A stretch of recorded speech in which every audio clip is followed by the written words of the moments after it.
think, to be honest, if you've not dipped your toe, or you've dipped your toe into the fitness world before and not really stuck at it, my advice would be get some guidance, get some whether it's one-to-one personal training, whether it's a group environment, but have someone to help you with your journey, if you want to call it that, just to get started, to give you a little bit of knowledge about what you're doing, why you're doing it, which ultimately leads to making progress, which again will generate that discipline that you need to keep going. But they were able to evidence and demonstrate that they made £1 million extra profit to the bottom line as a result of that initiative. And for all the reasons I just gave, those things like low productivity, low morale, absenteeism, presenteeism, et cetera, et cetera. And interestingly, Brian, as well, presenteeism, that's going to work when you're not really well enough to go to work, but you go because you think you should, kind of thing. Mm-hmm. That presenteeism costs twice as much more to the business than absenteeism. Because people are not being effective, they're causing toxic relationships within the workplace. They might be losing their temper all the time. They might not be friendly with their colleagues. All those things that can happen when we're feeling low about ourselves creates a toxic relationship within the business. So that's really what that's all about. So I think that culture within the business is the really important thing that I feel that demonstrates is lacking. And the trade body, interestingly as well, the trade body was the similar result. And I think that shows that the trade body needs to look at how they're supporting their members. With Armour, we came up with this unreasonable behaviour policy. It was something that Armour had in the past, but this was a chance to really revamp it and bring it to the fore. And what that enabled firms to do, where they didn't have any policies in place for abuse of staff, is just to use that, to put it immediately into place and in effect in their businesses, and have a series of ways to identify something was abuse, to record it, and to have a process in order to manage it and take action around it. You're taking somebody away from an environment to sit with you for 15 minutes. You're reducing their cortisol levels. You're encouraging their serotonin levels in their body. You're just getting them away from everything. The understanding of factoring in our society is probably our biggest challenge. People buy a house and they pay their council tax and they expect to have everything available to them. So along comes a factor and says, right, okay, you have to pay for, whether it's an open space site, you have to pay for the landscaping, you need to pay for X, Y, and Z. Well, if you owned a house that was sitting in its own location, you would pay for the landscaping to make sure it's cosmetically good and it adds value to your property. Similarly with blocks of flats, it has to be insured, it has to be cleaned, it has to be maintained. You have to carry out improvement works, and a lot of the time there's that missing link. We always say that in the world of residential property factoring, that the downsizers, people who are downsizing into flats, need educated on factoring. People who are first-time buyers need educated in factoring. Somewhere in the middle there's people who have had the experience of it and understand it better. So we as an industry need to get that out there.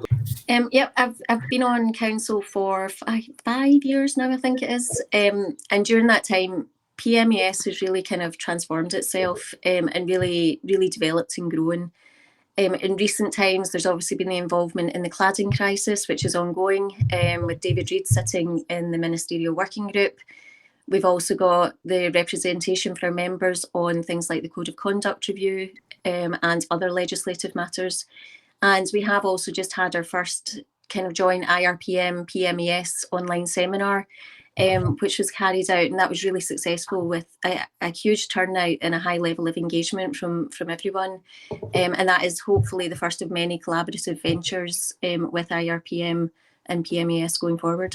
It's difficult because there is no easy way, because there's legislation challenges. Obviously, Property Managers Association was calling for some primary, secondary or amended legislation to try and drive forward the unintended consequence of freehold tenure, driven by, in many cases, the apathy of homeowners within large-scale developments to understand. And when I say apathy, I mean it with the greatest respect. They do not realise what their obligations as a duty holders for the development are, and making sure that they have to play their part in solving this. But so far, the Scottish Government are taking it in the right direction. It is a slow process. The pilot stage of this for 25 developments has led to people finding their way through the crisis. But I can see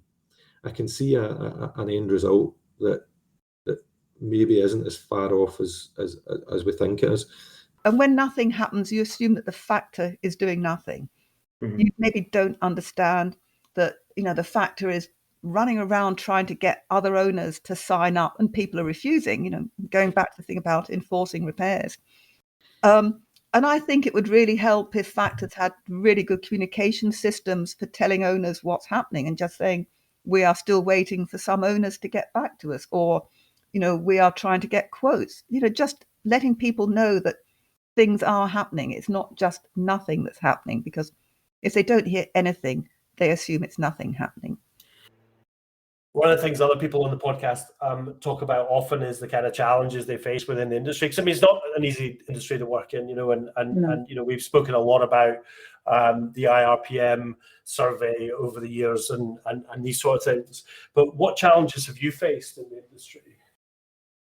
I think the diversity of the industry, I think no day is like another, which I personally found as a challenge to begin with, until I had the experience and knowledge where obviously anybody would gain confidence. But I did find it quite overwhelming at times to start with. There's a lot to learn, but I think if you have the right support and the right training, it'll give anybody the kind of foundations to build upon. Been driven by things like the Property Factors Act, because obviously all factors must have a written statement of services which sets out effectively a service level agreement saying that exactly this is what your factor will do, and this is exactly what they're going to charge for the service.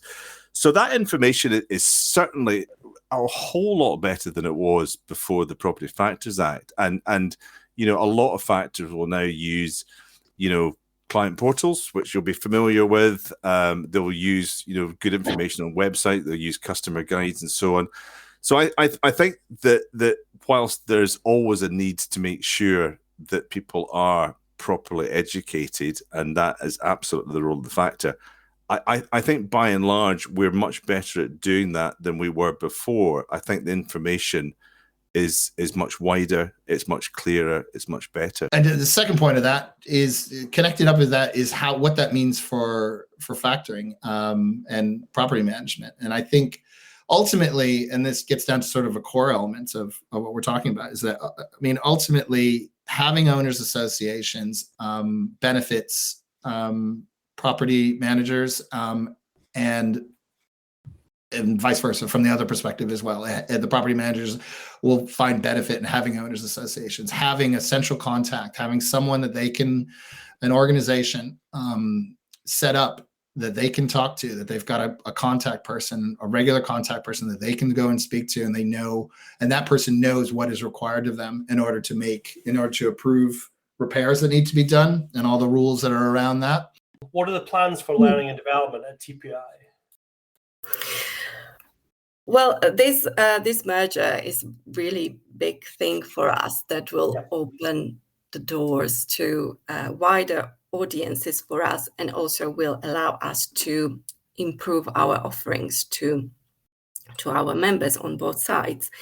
So one thing you will be interested in is our brand new factoring qualifications that we launched last year. So that's something that's already happened. And we have a few candidates who's already been through the course and passed the final exam. And the feedback was very, very positive. So we are very proud of that, because that's been long time coming, few years in development. We had Scottish academics who wrote it for us, and it was all overseen by our Scottish working group. So it's, perfectly built for our Scottish members. I would say that solicitors are the first point of contact for people buying leasehold property. So they have their role explaining to them what the leasehold is, what's their rights, responsibilities, what is service charge, why they are required to pay that, and what it includes. And I bought property myself, and I didn't need to have that conversation, but nobody asked me, nobody tried to explain. So I think solicitors would be the first one to bring as part of the solution. So what would you say is the culture of your organization, and how do you maintain it, and how do you nurture it? Yeah, I mean, to be fair, the culture of our business is very much what our first value says, which is happiness first. Yeah. So as a business, our first value and our core value is happiness first. Nothing happens, in my opinion, in business unless you have a happy team. Yeah. And a happy team will flow all the way through to happy clients, happy suppliers, happy partners, happy whatever. So, having that happiness first for me is what the culture of Indigo Swan is. That's very much where we are. That's very much what we're about. That needs to be balanced for me with a good level of performance. And it needs to be balanced with a level of help and care from the leaders in the business. We closely work with clients in property factoring sector, assist them with insurance claims submitted by them or their clients. We can understand the importance of property factoring in Scotland, and they have a difficult job, so the inquiries that they deal with day to day can be cumbersome. So when it comes to claims, we just try and take the lead as the claims experts and assist owners, property managers through the claims process.